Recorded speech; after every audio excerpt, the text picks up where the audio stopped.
Hello अस्सलाम वालेकुम। आएगा मेरे दिल को तब करार जब आपको होगा मेरे व्लॉग का इंतज़ार और मिलेगा बहनों से ढेर सारा प्यार। तो कैसे हैं आप सब? अच्छा, यहाँ ना मैं किचन में आई थी तो हंडिया बनाने, तो मैंने सोचा मैं फटाफट से पहले जो शलजम है ना वो बॉईल करने रख देती हूँ और साथ में मसाला भी रेडी कर लेती हूँ। एक तरफ मैंने कबाब बनने रखे थे।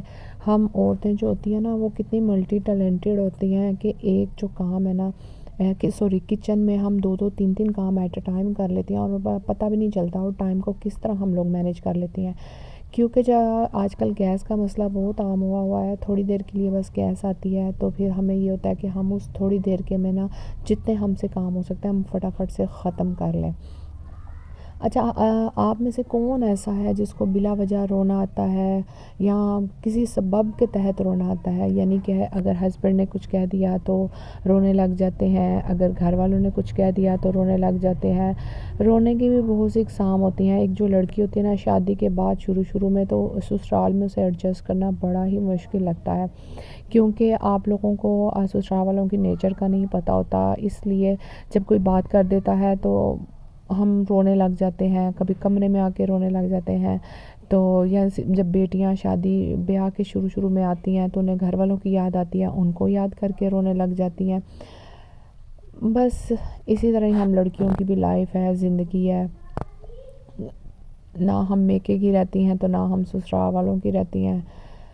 ये है कि बस सारी ज़िंदगी हम औरतों की कंप्रोमाइज़ पे ही गुज़रती है। क्या आपको पता है कि रोने से इंसान अंदर से टूट सा जाता है?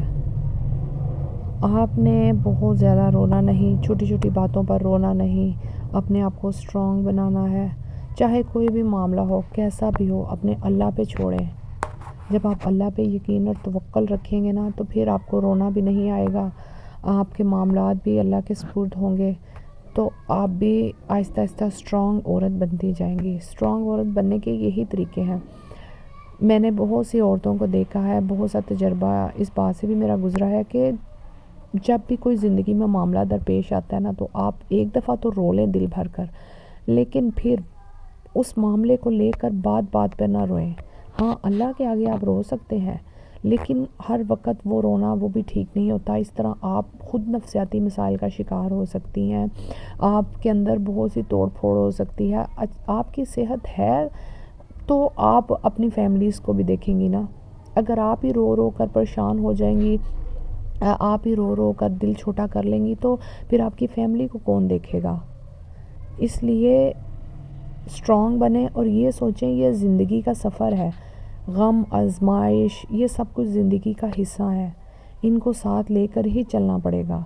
कोई भी इससे खाली तो नहीं ना, सबके साथ ही है। अपने आप को समझाना ही है ना तो ऐसे समझाएं। आप खुश रहिएगा।